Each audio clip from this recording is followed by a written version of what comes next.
अस्सलाम वालेकुम, मैं हूं शाज़ेब खानज़ादा। हुकूमत ने अपनी मुआशी टीम में बड़ी तब्दीलियां कर दी हैं।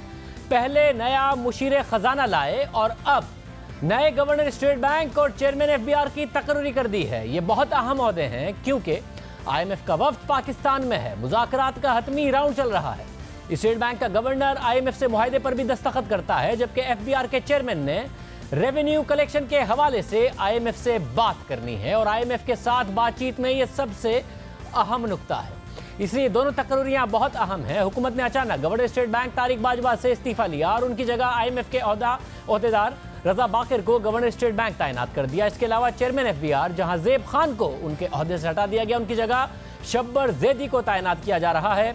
वज़ीर आज़म इमरान खान ने आज शब्बर ज़ैदी की तकर्री का ऐलान किया और कहा कि पाकिस्तान के लिए 8 ट्रिलियन रुपए टैक्स जमा करना भी कोई मुश्किल काम नहीं। उस वक्त में कह रहे हैं जब इस साल मुश्किल से 4 ट्रिलियन जमा हो सकेगा। 4.4 ट्रिलियन का टारगेट नहीं पूरा होगा, डबल का अमाउंट कह रहे हैं कि मुश्किल काम नहीं।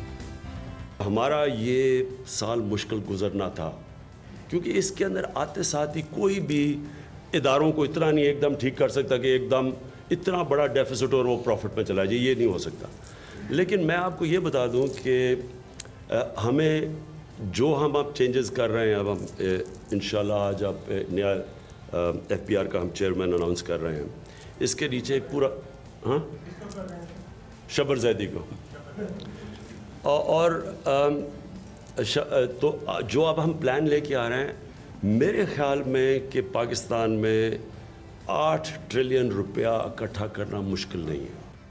वज़ीर आज़म इमरान खान ने एक बार फिर से उम्मीद जाहिर की कि पाकिस्तान में रिकॉर्ड टैक्स जमा हो सकता है, मगर इस वक्त सूरत हाल ये है कि मुल्क में रिकॉर्ड टैक्स शॉर्टफॉल है और अंदाज़ा लगाया जा रहा है कि माली साल के अख्ताम तक टैक्स शॉर्टफॉल बढ़कर 450 अरब रुपए तक पहुंच जाएगा। हदफ 4,400 अरब रुपए था। वज़ीर आज़म कह रहे हैं 8,000 अरब रुपए तक हम आसानी से जमा कर सकते हैं। उनके हुकूमत में आने के बाद तारीखी शॉर्टफॉल है। IMF 5,400 अरब रुपए का हदफ दे रहा है। यह हदफ कैसे हासिल होगा? वज़ीर आज़म इमरान खान की नई इकनॉमिक टीम बन गई है। मुशीर खजाना हफीज़ शेख हैं, मुशीर तिजारत अब्दुल रज़ाक दाऊद पहले से मौजूद थे। रजा बाकिर नए गवर्नर स्टेट बैंक होंगे। चेयरमैन FBI शब्बर ज़ैदी नामजद कर दिए गए हैं। चेयरमैन बोर्ड ऑफ इन्वेस्टमेंट हारून शरीफ हैं। डॉक्टर इशरत हुसैन नदीम बाबर वज़ीर आज़म के मामले खुसूसी हैं। नए नामजद चेयरमैन FBI शब्बर ज़ैदी इस वक्त हमारे साथ मौजूद हैं। शब्बर ज़ैदी साहब, बहुत शुक्रिया, आपको बहुत बहुत मुबारक हो। ज़ाहिर है आपका वसी तजर्बा है। पाकिस्तान के टैक्स मामलात को बहुत कम शख्सियात हैं जो आपकी तरह समझते हों, उसमें जो बेहतरी की बात है बहुत अरसे से कर रहे हों। आपकी तैनाती वज़ीर आज़म ने आज अनाउंस की। साथ कह रहे हैं पाकिस्तान आसानी से 8,000 अरब रुपए 8 ट्रिलियन तक अचीव कर सकता है। आप समझते हैं आप क्या इनिशिएटिव लेंगे इस तक पहुंचने के लिए?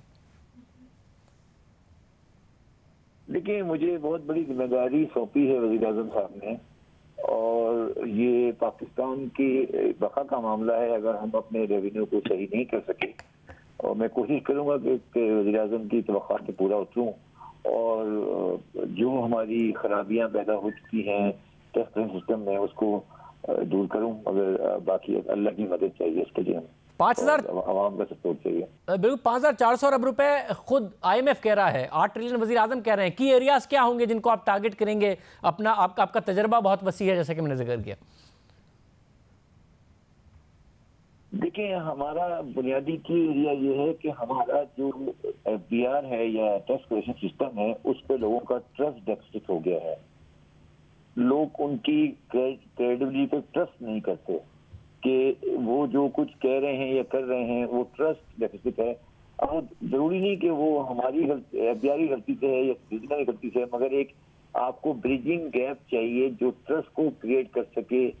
इमरान खान साहब की फैसिलिटी जो एक ट्रस्ट है पाकिस्तान में इस वक्त एक्सचेंज के लिए, वो ट्रांसलेट अगर होना है नीचे तो उसको ऑर्गेनाइजेशन में ट्रस्ट गैप को ब्रिज करना है। और मेरा ख्याल है मेरा ज़ाती रोल यही होगा कि मैं वो ट्रस्ट जो between the businessman and the tax payers है और जो गवर्नमेंट ऑफ पाकिस्तान है वो ब्रिज कर सकूं। अगर मैं कर सका तो सर, जहाँ तक ट्रस्ट का मसला है वो तो फिर FBI की पूरी मशीनरी पर भी ट्रस्ट का मसला है। आप समझते हैं कि इस मशीनरी के साथ जो FBI है, इस ह्यूमन रिसोर्स के साथ आप डिलीवर कर सकते हैं? बड़ी बड़ी लॉबीज़ हैं FBI के अंदर, इस सब के साथ आसान होगा डिलीवर करना इसी एग्जिस्टिंग मशीनरी के साथ आपके लिए? دیکھیں میرا خیال 21,000 آدمی ہیں، کسی بھی پوری اتنی بڑی لاٹ کو پوری ایک مشینری کو ڈسکارڈ کرنا وائبل اچھی آپشن نہیں ہے. اس میں اچھے بھی لوگ ہوں گے، برے بھی لوگ ہوں گے. ایک اچھے ایڈمنسٹریٹر کا کام یہی ہے کہ اس میں سے اچھے لوگوں کو استعمال کرے اور جو لوگ پرابلم کریٹ کرتے ہیں ان کو سائڈ لائن کرتے جائے اور ایک اچھی آرگنائزیشن کھڑی کرنے کی کوشش کرے، چاہے وہ اس کی پیرل ہو ساتھ میں، مگر ایک اچھی آرگنائزیشن کھڑی کرنے کی کوشش کرے. میں کسی کو ڈسکارڈ اس سینس میں نہیں کرنا چاہتا کہ ہم کہیں کہ پورا ادارے میں ہر آدمی بڑا ہے، یہ شاید پری میچور ہو جائے گا بہت. اچھا، مگر صرف اعتماد بڑھانے سے ہوگا نہیں. وزیر اعظم عمران خان بھی کہتے تھے ہم آئیں گے اعتماد ہوگا، ٹیکس بڑھ جائے گا. تاریخی ٹیکس جمع ہونے کی جگہ تاریخی شارٹ فال ہو گیا ان کے آنے کے بعد. تو صرف اعتماد سے نہیں کام چلے گا، کیرٹ اینڈ اسٹک کی پالیسی ہوگی. تو اسٹک کیا ہے، کیا ایسے اقدامات ہیں جو آپ کریں گے جس کی وجہ سے ٹیکس بڑھ سکے؟ ایک پورا ماحول جو کہ اس وقت اینٹی ٹیکس ہے، اس ماحول کو پرو ٹیکس بنانا پڑے گا. اور یہ لوگوں کو ریلائز کرنا پڑے گا کہ پاکستان میں ہر آدمی جو ریئل انکم کما رہا ہے اس کو پاکستان میں ٹیکس میں کنٹریبیوٹ کرنا چاہیے.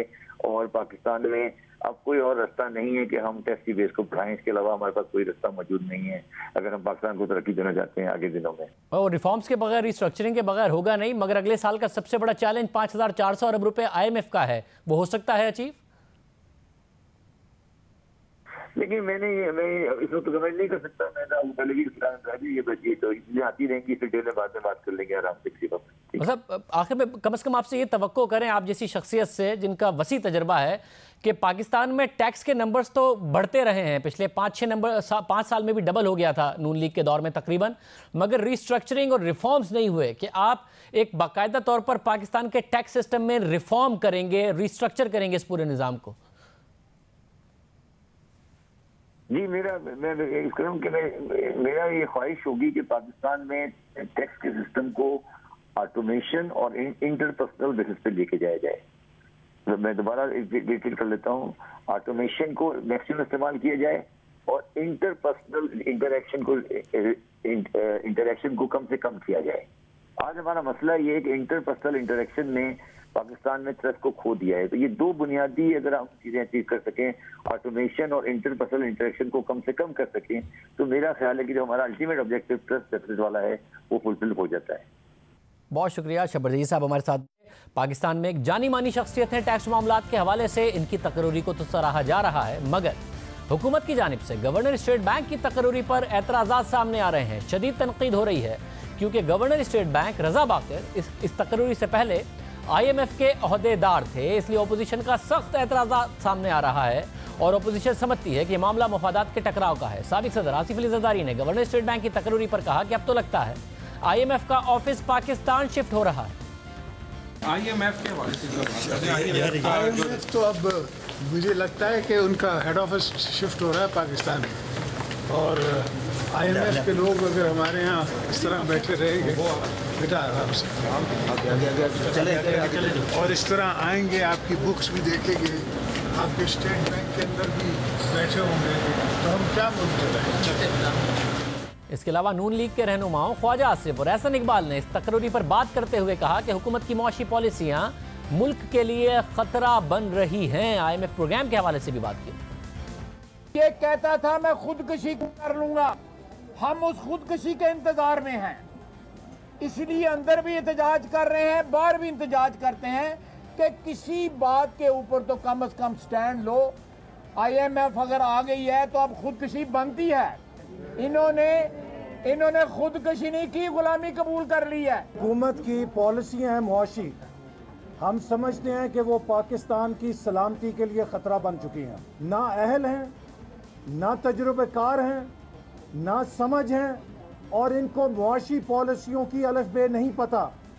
اس سے پہلے نون لیگ کی نائب صدر مریم نواز نے اس فیصلے پر تبصرہ کرتے ہوئے ٹویٹ کیا تھا کہ ہم IMF کے پاس نہیں جائیں گے، IMF کو یہاں بلا کر پاکستان اس کے حوالے کر دیں گے.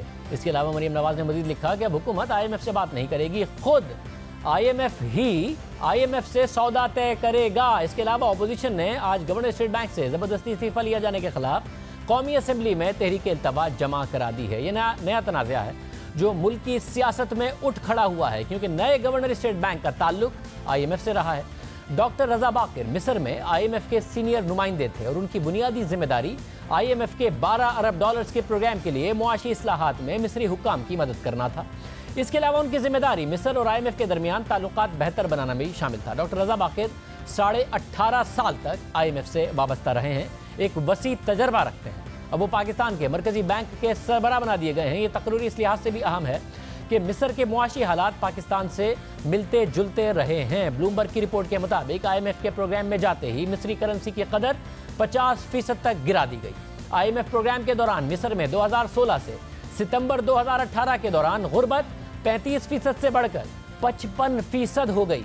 मिस्र के मरकजी बैंक ने पॉलिसी रेट यानी शरह सूद 19.25% तक बढ़ा दी थी, जिसकी वजह से वहां महंगाई 17% तक पहले ही बढ़ गई थी और फिर महंगाई कंट्रोल करने के लिए शरह सूद बढ़ाई गई। इसके बावजूद भी मिस्र में तिजारती खसारा कम नहीं हो सका। बरामदात में मामूली सा इजाफा हुआ। सितंबर 2016 में बरामदात 5.26 अरब डॉलर थी, वो सितंबर 2018 में बढ़कर 6.78 डॉलर हो गई। यानी जो तिजारती खसारा कम हुआ वो दरामदाद में कमी की वजह से हुआ, बरामदाद में कोई इजाफा नहीं हुआ।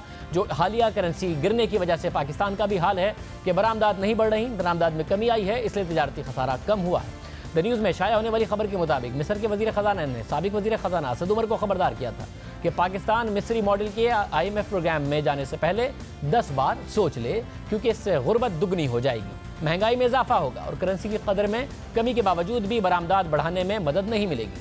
मिस्री हुकूमत ने नवंबर 2016 में IMF से मुआहिदा पर दस्तखत किए और IMF को यकीन दिलाया कि वो सब्सिडी खत्म करके सादगी इख्तियार करेगा, टैक्सेस में इजाफा करेगा। IMF प्रोग्राम के तहत मिस्र को 12 अरब डॉलर्स मिले।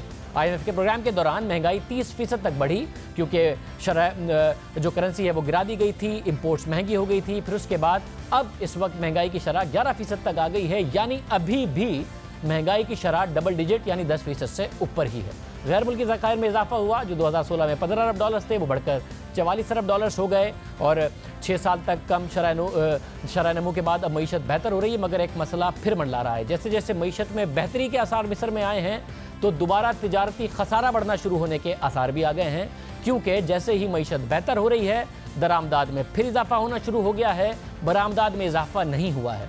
बिल्कुल मिलता जुलता हाल है। पाकिस्तान में जैसे ही मईशत बेहतर होती है बरामदात नहीं बढ़ती। लोकल डिमांड को पूरा करने के लिए इंडस्ट्री ने अपने आप को ग्रो नहीं किया होता, इसलिए दरामदात बढ़ती हैं। दरामदात बढ़ने की वजह से एक दफ़ा फिर एक्सटर्नल अकाउंट पर प्रेशर पड़ता है, पाकिस्तान करेंसी गिराता है, शरह सूद बढ़ाता है, IMF के प्रोग्राम में चला जाता है। यही साइकिल रिपीट होता रहता है। तो पाकिस्तान कैसे इस साइकिल से निकले? शौकत तरीन साहब हमारे साथ मौजूद। तरीन साहब बहुत शुक्रिया।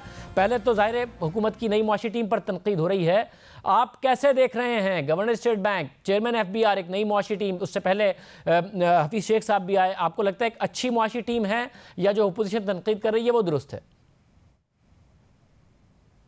मेरे ख्याल में तो ये अच्छे लोग हैं। हफीज़ शेख साहब भी बड़े एक्सपीरियंस्ड आदमी हैं, इकोनॉमिस्ट भी हैं और उनका तजर्बा है यहाँ पाकिस्तान में। वो यहाँ प्राइवेटाइजेशन के और इन्वेस्टमेंट के वज़ीर रह चुके हैं, वो फाइनेंस मिनिस्टर रह चुके हैं, तो उनका तो तजर्बा पाकिस्तान में काफ़ी है। और ये रज़ा जो हैं बाकिर, ये भी इनका भी जो आप CV देखें तो काफ़ी पढ़े लिखे लगते हैं और माशाल्लाह इनके बारे में ये भी कहा जाता है काफ़ी हम्बल हैं और इनका एक्सपीरियंस भी डेवलपिंग मार्केट्स में है। इजिप्ट में रह चुके हैं, फ़िलिपींस में रह चुके हैं। तो उस तरीके से अगर आप शबर ज़ैदी को देखें तो वो तो एक बहुत ही काबिल एहतराम नाम है पाकिस्तान में टैक्सेशन पे, अकाउंटिंग में। तो लोग तो ये काफ़ी अच्छे हैं, लेकिन मसले भी काफ़ी गंभीर हैं। तो ये नहीं है कि कोई स्लैम डंक हो जाएगी कि एकदम ये दिल मतलब एक वक्त ये पानी पे मतलब चलना शुरू हो जाएंगे। इनके लिए काफ़ी चैलेंजेस हैं, लेकिन मेरे ख्याल में ये टीम अच्छी है। साहब, साथ में आपने IMF से खुद डील किया है, IMF के प्रोग्राम के लिए बतौर वजीर ख़जाना डील किया था। पाकिस्तान पहले ही करेंसी गिरा चुका, شرح سود بڑھا چکا اور نظر آ گیا کہ برآمدات میں اضافہ نہیں ہو رہا، حالانکہ ایکسپورٹ سیکٹر کو فیسلٹیز بھی دی گئی ہیں۔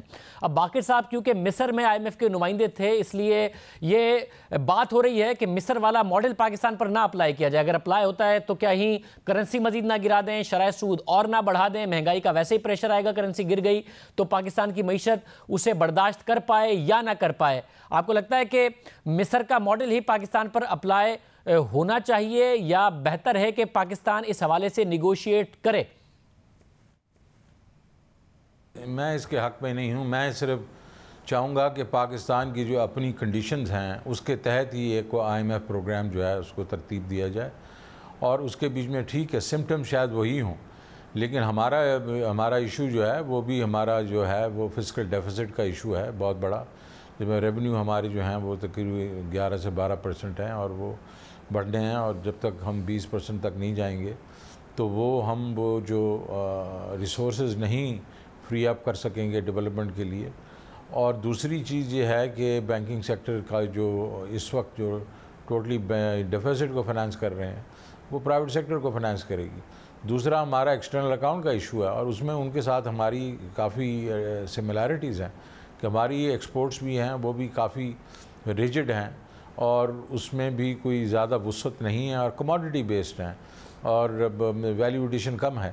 تو ادھر ہمیں اپنی جو ایکسپورٹس کو اور اوور آل انڈسٹری کو ہم نے کمپیٹیٹو کرنا ہے، اور کمپیٹیٹو اگر کریں گے تو اس سے یہ ہے کہ ایکسپورٹس بڑھیں گی اور امپورٹس کم ہوں گی، کیونکہ ظاہر ہے ہماری لوکل انڈسٹری پھر کمپیٹ کرے گی بار امپورٹ سے۔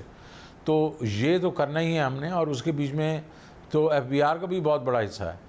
اگر جو انڈسٹری ہے آپ کی مینوفیکچرنگ جو ہے اس کا اگر جی ڈی پی کا 18% اگر شیئر ہے تو وہ ٹیکس جا کے 60-62% دیتے ہیں، جس کا مطلب ہے بوجھ زیادہ تر ہم ان مینوفیکچرنگ پہ ڈالا ہوا ہم نے، تو اس کو ریشنلائز کرنا پڑے گا۔ اور جو تیسری چیز ہے کہ سیونگ اور انویسٹمنٹ میں جو فرق ہے ہمارا، جو گیپ ہے اس کو بڑھانا پڑے گا، کہ انویسٹمنٹ جب تک نہیں ہم بڑھائیں گے تو گروتھ نہیں ہوگی، اور گروتھ اس وقت نہیں ہوگی جب یہاں سے لوکلی ہم جو سیونگز ہیں اس کو نہیں جنریٹ کریں گے۔ تو یہ ساری چیزیں تو سمٹمز تو ویسی ہیں، لیکن ہم اپنی انوائرمنٹ کے تحت رہتے ہوئے ہمیں اپنا ایک پروگرام جو ہے نا ہوم گرون پروگرام ہونا چاہیے، جس کی جو سائنٹیفیکیشن ہے وہ ہم آئی ایم ایف سے کروائیں۔ اور جب میں نے یہ پروگرام کیا تھا 2008 میں، ہم نے اپنے اس کے ٹرمز پہ کیا تھا، حالانکہ سخت ٹرمز ہم نے اپنے لیے رکھی تھی، لیکن وہ جب تک میں 1.5 سال تھا تو ہم اس کو پورا کر رہے تھے۔ اب ہوم گرون پروگرام ہو تو پاکستان میں کرنسی پہلے ہی گرا دی، انٹرسٹ ریٹس پہلے ہی بڑھا دیے، سبسڈیز کافی ساری بجلی اور گیس میں ٹرانسلیٹ کر دی، تو پاکستان ایک بہتر پوزیشن میں ہے کہ آئی ایم ایف سے بارگین کر سکے، نیگوشیٹ کر سکے۔ آپ نے کیونکہ میں پھر کہہ رہا ہوں آپ کا فرسٹ ہینڈ ایکسپیرینس ہے کہ پاکستان کس حد تک اس کو کر سکتا ہے، یا پھر آئی ایم ایف کی ساری باتیں ماننا پڑیں گی؟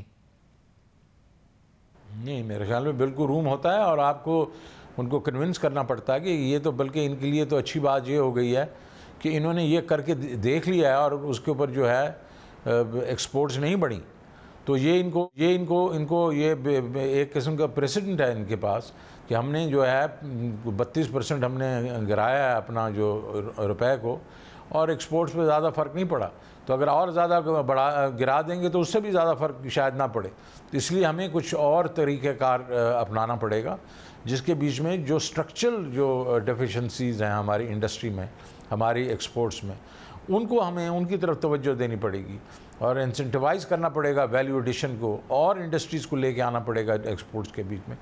وہ اسٹرکچرل ریفارمز جو ہیں، کنسالیڈیشن کرنی پڑے گی ہماری انڈسٹری کی، تو یہ چیزیں ہیں، یہ ان پہ زیادہ توجہ دینی پڑے گی، رادر دین کوکی کٹر اپروچ کہ آپ ایکسچینج گرا دیں تو ایکسپورٹ بڑھ جائیں گی، امپورٹس کم ہو جائیں گی۔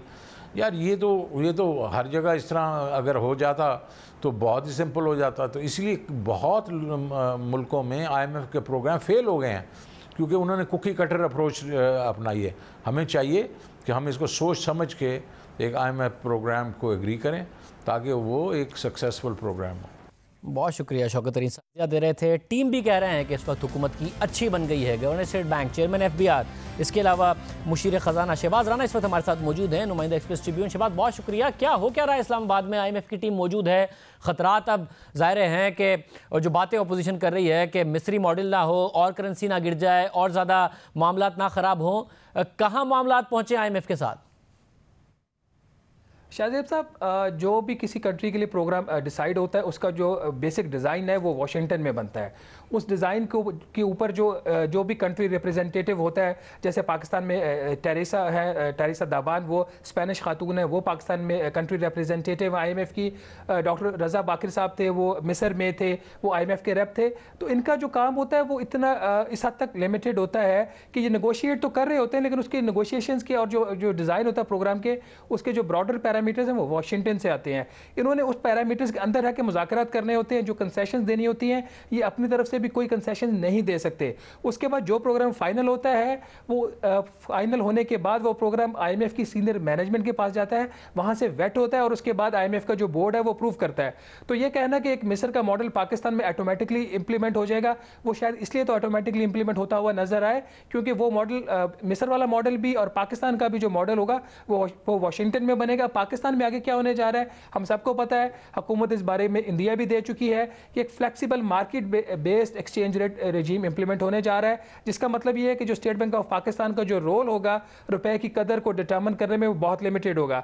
IMF की गालिबन आज से 2 दिन पहले तक ये शर्त भी अपनी जगह पर मौजूद थी कि हुकूमत को तकरीबन 2% मज़ीद शरह सूद में इजाफा करना चाहिए। उसके अलावा जो एक सबसे बड़ा मसला अभी भी बना हुआ है वो ये है कि जो नए टैक्सेस लगने हैं 600 अरब से लेकर 700 अरब के दरमियान जो मुख्तलिफ बातें हो रही हैं, ये सारी चीज़ें अपनी जगह पे है। फिर चौथा आपका जो इलेक्ट्रिसिटी प्राइसेस में जो इजाफा मुतवक्के है, जो शौकत तरीन साहब भी बात कर रहे थे कि जी कंपेटिटिवनेस आपकी मुसाबकत कैसे आएगी, आपकी जो इंडस्ट्रीज हैं वो कैसे कम्पीट करेंगी जब हम हर 3 महीने बाद हर 6 महीने बाद आप इलेक्ट्रिसिटी टैरिफ में गैस की प्राइसेस में आप इजाफा करते जाएंगे। तो ये 3-4 बुनियादी चीज़ें हैं वो डिटर्मिन करेंगे अगले जो है 6 माह से 1 साल में पाकिस्तान की इकॉनमी कैसे बिहेव करती है। फिर आप चूँकि जितनी मैंने आपको ये शराइत बताई हैं ये नई बात तो नहीं है, लेकिन जब ये इंप्लीमेंट होगी इससे महंगाई होगी, तो क्या वो जो महंगाई होगी उसका इल्ज़ाम हम रज़ा बाकिर साहब को देंगे या हम मुशीर ख़जाना हफीज़ शेख साहब को देंगे? वो तो बुनियादी तौर पर ढांचा है ना IMF का प्रोग्राम का जो कि इंप्लीमेंट होने जा रहा है, तो ये सारा उसी तनाजुर में देखा जाएगा बजाय कि इसको किसी शख्सियत के तनाजुर में देखा जाए। बहुत शुक्रिया शहबाज राना, इस सवाल कर रहे थे, बड़ा कॉम्प्रिहेंसिवली हमने कवर किया। अब जो नई इकोनॉमिक टीम आई है हुकूमत की, देखते हैं कि क्या फैसले होते हैं। प्रोग्राम एक ब्रेक शामिल करते हैं। नून लीग फाइनली सड़कों पर आने जा रही है। कल वो दिन होगा जब नवाज शरीफ वापस अपनी गिरफ्तारी देंगे और नून लीग सड़कों पर आने का इरादा रखती है। क्या इरादे हैं, बात करेंगे एक बार।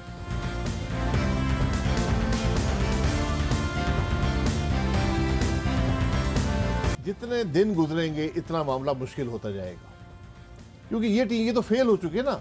आप इलेक्शन कराएं, इलेक्शन एक और डायनामिक्स होती है उसकी, इकॉनमी के लिए भी कॉन्फिडेंस बहाल होता है। इलेक्शन करवाएं, जो जीतता है। और मैं हाथ जोड़ूंगा सबसे, इस मुल्क को एक फ्री और फेयर इलेक्शन दे दें। नहीं तो आप ये समझते हैं कि मईशत को बेहतर बनाने के लिए भी दोबारा इलेक्शन ज़रूरी है? जी बिल्कुल। मईशत देखिए, मईशत और सियासत अब जुड़ी हुई है।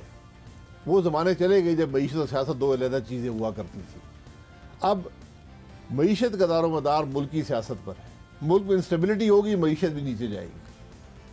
नून लीग के सीनियर वाइस प्रेसिडेंट नए इलेक्शन का मुतालबा कर रहे हैं। आज कौमी असेंबली में नून लीग ने महंगाई के खिलाफ एहतजाज किया। नवाज शरीफ को सुप्रीम कोर्ट से जमानत में तौसी न मिलने पर कल उनकी 6 हफ्तों की जमानत खत्म हो रही है और इस मौके पर भी नून लीग की क़यादत सियासी क़ुव्वत का मुजाहरा करने जा रही है। जेल मुंतकली के मौके पर रैलियां निकाली जाएंगी। ये खबरें भी आ रही हैं कि नवाज शरीफ की जेल मुंतकली के मौके पर कल निकाली जाने वाले जुलूस की क़यादत मरियम नवाज करेंगी और अपने वालिद के साथ गाड़ी में मौजूद होंगी। आज उन्होंने ट्वीट भी किया जिसमें नवाज शरीफ की तस्वीर शेयर की और उसमें लिखा है कि चलो चलो कोट लखपत जेल चलो। यानी इस वक्त नून लीग सड़कों पर आने जा रही है। क्या इस वक्त प्लान है? राना सनाउल्लाह, सदर मुस्लिम लीग नून पंजाब, हमारे साथ मौजूद। राना साहब बहुत शुक्रिया। राना साहब, मरियम नवाज साहिबा का ट्वीट, शाहिद नबासी साहब का इलेक्शन का इंदिया, फिर आप लोग कल सड़कों पर होंगे। क्या एहतजाज के मोड में जा रही है नून लीग इतनी जल्दी?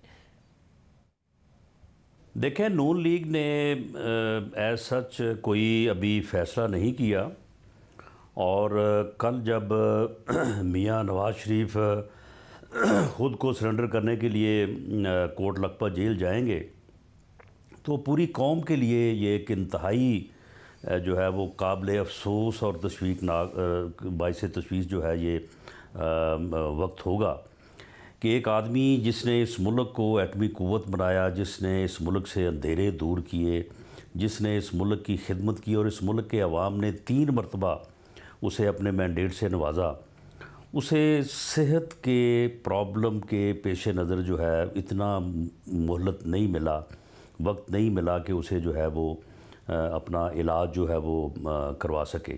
تو اس موقع کے اوپر پارٹی کی طرف سے اور خاص طور پہ جو ہمارے لوکل ہمارے ایم این اے، ایم پی ایز اور ہمارے ورکرز ہیں، تو ان کی طرف سے یہ مطالبہ تھا کہ ہم جو ہے وہ اس وقت اظہار یکجہتی کی طور پہ اس راستے پہ موجود ہونا چاہتے ہیں جہاں سے میاں نواز شریف صاحب جو ہے وہ گزر کے کوٹ لکھپت جیل تک جائیں گے۔ تو پارٹی نے صرف یہ کیا ہے کہ لوگوں کو منع نہیں کیا۔ اس سے پہلے آپ کے علم میں ہے کہ 23 مارچ کو ایک پروگرام لوگ کرنا چاہتے تھے، لیکن پارٹی نے بھی اور میاں نواز شریف صاحب نے منع کر دیا تھا۔ اس مرتبہ پارٹی نے منع نہیں کیا، لیکن ایز سچ پارٹی کی طرف سے کوئی کال جو ہے وہ نہیں دی گئی یا لوگوں کو اس بات پہ اوپر مجبور نہیں کیا گیا کہ جی آپ رانا صاحب لوگوں کے اوپر نہ ڈالیں۔ صاحبہ نے ٹویٹ کیا ہے چلو چلو کوٹ لکھپت چلو، تو یہ تو لوگوں کو باقاعدہ طور پر نکالا جا رہا ہے، لوگوں پر نہ ڈالیں کہ اپنی مرضی سے آ رہے ہیں، آپ لوگ نکال رہے ہیں لوگوں کو۔ دیکھیں میں نے جس طرح سے کہا کہ پارٹی کے اجلاس میں یہی فیصلہ ہوا کہ لوگوں کے اس جذبے کو، لوگوں کے اس غم و غصے کو یا لوگوں کی اس تشویش کو جو ہے وہ روکا نہ جائے، لوگوں کو منع نہ کیا جائے جانے کو۔ اب میں نے بھی کل جانا ہے اور آج جتنے بھی لوگ مجھ سے ملے ہیں یہاں ہماری پارلیمانی پارٹی کا اجلاس تھا، تو لوگ جو ہے وہ جانا چاہتے ہیں اور لوگ انتہائی جو ہے وہ تشویش اور انتہائی افسوس کی کنڈیشن میں ہیں کہ میاں نواز شریف صاحب کو جو ہے وہ ان کے علاج کے لیے بھی جو ہے وہ مہلت جو ہے وہ وقت نہیں دیا گیا۔ مگر آج آپ نے اجلاس تو IMF اور مہنگائی کے حوالے سے کیا، کل سڑکوں پر لوگوں کو نکال رہے ہیں نواز شریف صاحب کو ضمانت میں توسیع نہ ملنے کی وجہ سے، جو اعلیٰ عدلیہ کا فیصلہ ہے، تو کل کا احتجاج عدالت کے خلاف ہے آپ کا؟ نہیں، ہم کسی عدالتی فیصلے کے خلاف جو ہے وہ احتجاج نہیں کر رہے اور ہمیں کسی عدالتی فیصلے کے اوپر ہم نے جو ہے وہ احتجاج نہیں کیا، لیکن ہم اس فیصلے سے متفق نہیں ہیں۔ ہماری آج بھی یہ دلیل ہے کہ وہ فیصلہ جو ہے وہ ان حقائق اور ان میرٹس کو مد نظر رکھتے ہوئے جو ہے وہ نہیں ہوا، اور یہ ہمارا قانونی حق ہے۔ اچھا، مگر یہ کیا ہیں شاہد خاقان عباسی صاحب ٹرانسپیرنٹ الیکشن کا اشارہ دے رہے ہیں، آپ لوگ کل سڑکوں پر آ رہے ہیں، اسمبلی میں احتجاج کیا کرنے جا رہے ہیں ایگزیکٹلی؟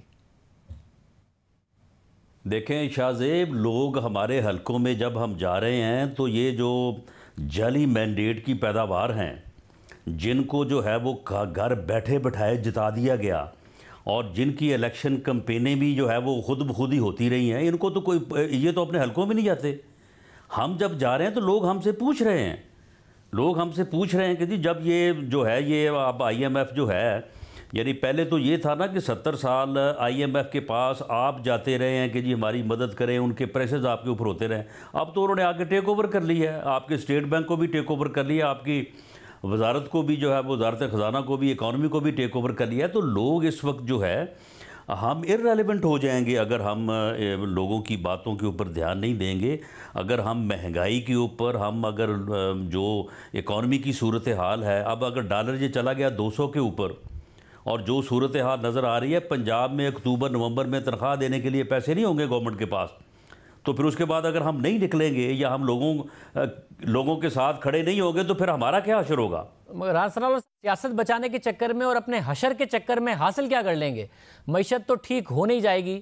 خان صاحب جب آپ لوگوں کے خلاف نکلے تھے، دھرنے دیے تھے، تو نقصان آپ کو پہنچانا تھا، پہنچا دیا، مگر معیشت کو بھی خان صاحب نے بڑا نقصان پہنچایا اس وقت، عمران خان صاحب نے۔ تو آپ بھی اگر اب نکلیں گے تو نئے الیکشن کرا لیں، کچھ بھی کر لیں، IMF کا پروگرام آپ کو بھی ملے گا، ملک ہی کو نقصان پہنچائیں گے نا آپ، حکومت کو نقصان تو پہنچائیں گے، ملک کو بھی نقصان پہنچائیں گے، کیونکہ آپ نے کیا بہتر کر لینا اگر آج آپ کو حکومت مل جائے؟ نہیں شاہ زیب، IMF کا پروگرام تو ملے، لیکن IMF جو ہے وہ ملک کو ٹیک اوور تو نہ کرے۔ جو جس ذلت میں یہ دھکیلنے جا رہا ہے یہ بندہ، اس میں تو کوئی جانے کو، اس میں تو کوئی گرنے کو، اس کنویں میں تو کوئی چھلانگ لگانے کو جو ہے وہ تیار نہیں ہے۔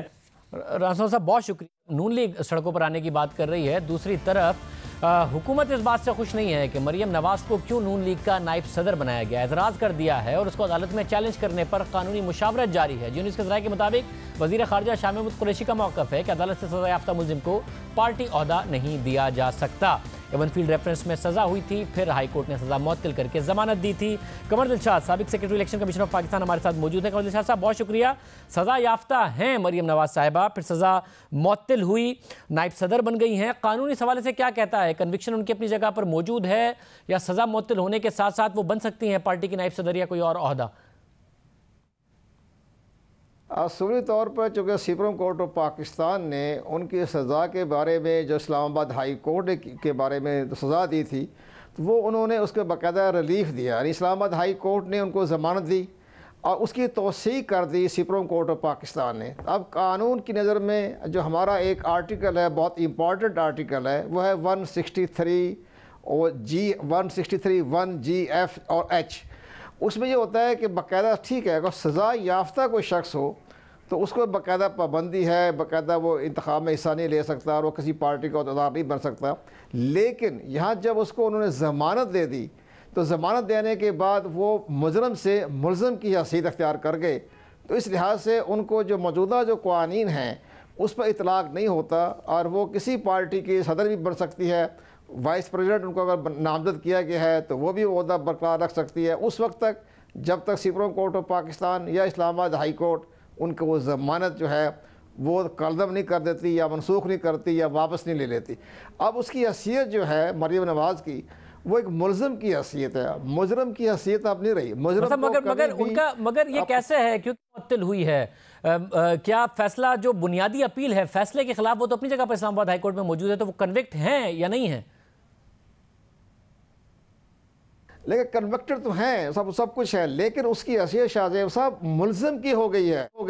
الیکشن کمیشن نے بھی تو آرٹیکل 163(1)G میں دیکھنا ہے کہ جب سزا یافتہ لکھا ہوا ہے، سزا یافتہ جو سزا ہو جائے تو وہ کوئی عہدہ برقرار رکھنے کے لیے یا عہدہ دینے کے لیے مجاز نہیں ہوتے، لیکن یہاں تو اس کو ضمانت دے دی گئی نا۔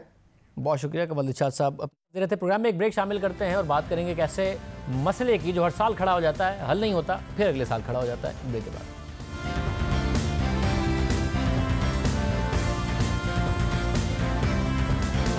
کل پاکستان سمیت دنیا کے مختلف ممالک میں رمضان کا مبارک مہینہ شروع ہو رہا ہے، لیکن پاکستان میں کل کچھ لوگوں کا پہلا روزہ ہوگا اور کچھ لوگ اپنے دوسرے روزے میں ہوں گے، جس کی وجہ کوئی اور نہیں بلکہ چاند دیکھنے کا تنازعہ ہے، کیونکہ گزشتہ رات مفتی پوپلزئی کو روایتی طور پر رمضان کا چاند نظر آ گیا، جبکہ رویت ہلال کمیٹی کے چیئرمین مفتی منیب الرحمان کو رمضان کا چاند نظر نہیں آیا۔ یعنی دنیا چاند پر پہنچ چکی ہے اور ہم آج بھی چاند دیکھنے کے تنازعات میں گھرے ہوئے ہیں، مگر اس بار معاملہ صرف چاند نظر آنے یا نہ آنے کا نہیں ہے، بلکہ چاند دیکھنا کس کی ذمہ داری ہے۔ اس حوالے سے بھی ایک نئے تنازع نے جنم لے لیا ہے۔ رمضان کا چاند دیکھنے کے مرحلے سے پہلے وفاقی وزیر برائے سائنس اور ٹیکنالوجی فواد چودھری نے ویڈیو بیان جاری کیا، جس میں انہوں نے کہا کہ وزارت سائنس نے فیصلہ کیا ہے کہ 5 اراکین پر مشتمل ایک کمیٹی بنائی جائے گی جو جدید ٹیکنالوجی کے ساتھ چاند کا کیلنڈر جاری کرے گی تاکہ ہر سال چاند پر اٹھنے والا تنازع ختم ہو۔ فواد چودھری کی اس تجویز پر جب سوال ہوا کہ کیا مولوی حضرات آپ کی تجویز کو قبول کر لیں گے، تو انہوں نے ٹویٹر پر جواب دیا کہ یہ فیصلہ کہ ملک کیسے چلنا ہے مولانا پر نہیں چھوڑا جا سکتا، اس طرح سے پاکستان کا قیام ہی عمل میں نہ آتا، کیونکہ تمام بڑے علماء تو پاکستان کے قیام کے مخالف تھے اور جناح صاحب کو کافر اعظم کہتے تھے۔ آگے کا سفر مولویوں نے نہیں نوجوان نے کرنا ہے اور ٹیکنالوجی ہی قوم کو آگے لے جا سکتی ہے۔ فواد چودھری کی تجویز اور بیانات پر رویت ہلال کمیٹی کے چیئرمین مفتی منیب الرحمان نے رد عمل دیتے ہوئے کہا کہ فواد چودھری ان معاملات سے لا علم ہے، متعلقہ وزارت ہی دینی معاملات پر بات کرے، باقی اس سے دور رہے۔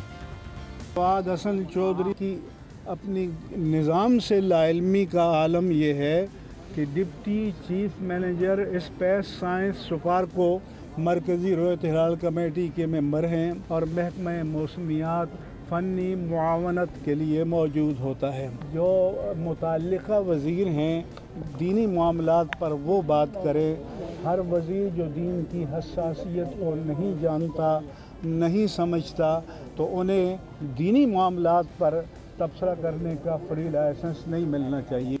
ये भी एक रिवायत रही है, दीन बहुत हसासियत का मामला है, एक्सक्लूसिव डोमेन है, कोई और उस पर बात नहीं कर सकता।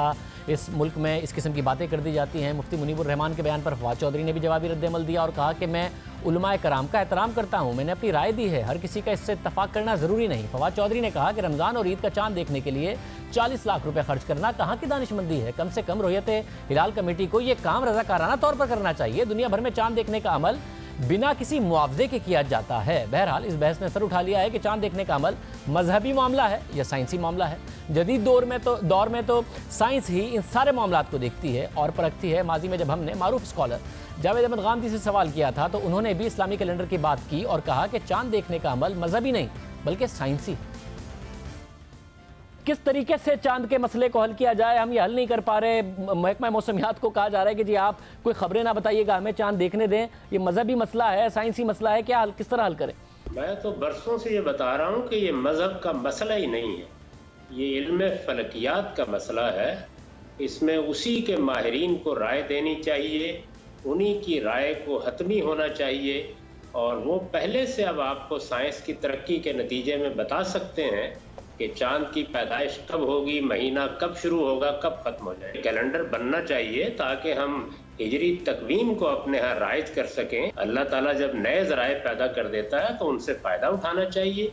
इसको हमने बिल्कुल बेजा तौर पर मजहबी मसला बना लिया है।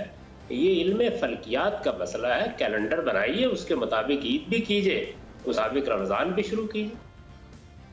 लेकिन हमारे मुल्क में हमेशा चांद देखने के मामले में तनाज़ा बरकरार रहता है और ये मामला आज का नहीं है। इससे पहले भी मुल्क में शायद ही कभी चांद पर इत्तफाक हुआ हो। चांद देखने से मुतालिक हमारे मुल्क में हमेशा से ही तफरीक रही है। पाकिस्तान कायम होते ही 1948 में चांद देखने के लिए सरकारी इदारा कायम किया गया जो महकमा मौसमियात की मुशावरत से चांद देखने का ऐलान करता रहा, मगर ये इदारा भी तनाज़ात का शिकार रहा। 1958 में पहला तनाज़ा उस वक्त सामने आया जब पेशावर में एक दिन पहले ही ईद मनाई गई। 60 की दहाई में कराची ने भी वफाकी हुकूमत के फैसले के बरखिलाफ अपनी मर्जी से ईद मनाई और ऐसा 7 साल में 3 बार हुआ।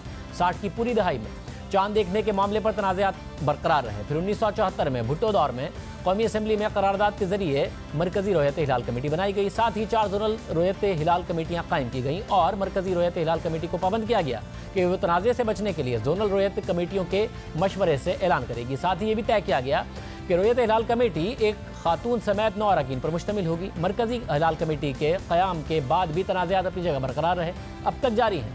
चंद एक ही मौक़े होंगे जब पूरे मुल्क में इत्तफाक़ राय से चांद दिखा होगा, सब ने एक साथ ईद मनाई होगी। हालांकि साइंस में इस मसले का हल है, तनाज़ात का हल है। इदाद शुमार और साइंसी तरीक़ेकार से ये मालूम किया जा सकता है कि चांद को कब और कहाँ तलाश किया जाए। इल्म फलकियात से हम नए चांद के निकलने का वक्त और उसकी उम्र सेकंड्स में बता सकते हैं। इस्लामी दुनिया में चांद कैसे देखा जाता है, आपके सामने चंद मिसालें रखते हैं। सऊदी अरब में चांद नज़र आने का ऐलान सऊदी अदालती काउंसिल करती है, जिसमें उलमा भी होते हैं, जजेस भी और माहिरीन फलकियात भी, जो मुल्क के मुख्तलिफ इलाक़ों से मिलने वाली शहादतों और माहिरीन फलकियात की राय के बाद फैसला करती है और सब ये फैसला कबूल करते हैं। फैसला काउंसिल करती है मगर माहिरीन फलकियात की राय शामिल रहती है। इसी तरह ट्यूनिस में भी चांद का ऐलान शहादतों के साथ साथ साइंसी इदाद शुमार की बुनियाद पर किया जाता है। इसके अलावा एक और मुस्लिम अक्सरियती मुल्क ऐसा भी है जहाँ कभी चांद पर तनाज़ा खड़ा ही नहीं हुआ और ना ही होने का इम्कान है। और ज़माना गुजर गया है कि तुर्की में साइंस और इल्म फलकियात की मदद से इस मसले को हल कर लिया गया। इल्म फलकियात के तमाम उसूलों का ख्याल रखते हुए चांद के नज़र आने या ना आने का हिसाब लगाया जाए तो इसमें सेकंड्स की भी गलती की गुंजाइश नहीं होती, बल्कि चांद किस जगह पर किस वक्त साफ़ और कितना वाज़ेह नज़र आने की भी इतला फराहम कर दी जाती है। यानी रमज़ान और ईद के चांद को वक्त से पहले ही हिसाब किताब के ज़रिए नज़र आने के बारे में आगाह कर दिया जाता है। मगर बदकिस्मती ये है कि हमारे मुल्क में चांद पर तनाज़ा बरकरार ही रहता है और हुकूमत ठोस इक़दामात से गुरेज़ा रहती है। एक ही ख़ानदान के लोग अलग अलग रोज़े रखते हैं, अलग अलग ईद मनाते हैं। अब पहली दफ़ा एक वज़ीर ने इस बारे में बहुत ही वाज़ेह मौक़िफ़ लिया है। देखते हैं कि हुकूमत उस वज़ीर के साथ खड़ी होती है या फिर 7-8 माह में जो हुकूमत की रिवायत है वो वज़ीर के साथ नहीं खड़ी होती है बल्कि दूसरे साथी वज़रा ही वज़ीर के ख़िलाफ़ खड़े हो जाते हैं। ये सारा का सारा मामला कहाँ जाता है, क्योंकि दुनिया के बहुत सारे इस्लामी ममालिक हैं जहाँ पर मसला हल हुआ है। पाकिस्तान में हर साल सर उठाता है मगर हल नहीं हो पाता। गांधी साहब का जो हमने आपको इंटरव्यू दिखाया वो 2 साल पहले का है, 2 साल बाद भी मामला अपनी जगह पर ही मौजूद है, हल नहीं हुआ है। आज के प्रोग्राम में इतना ही, आपसे कल के प्रोग्राम में मुलाकात होगी। इजाज़त दीजिए, अल्लाह।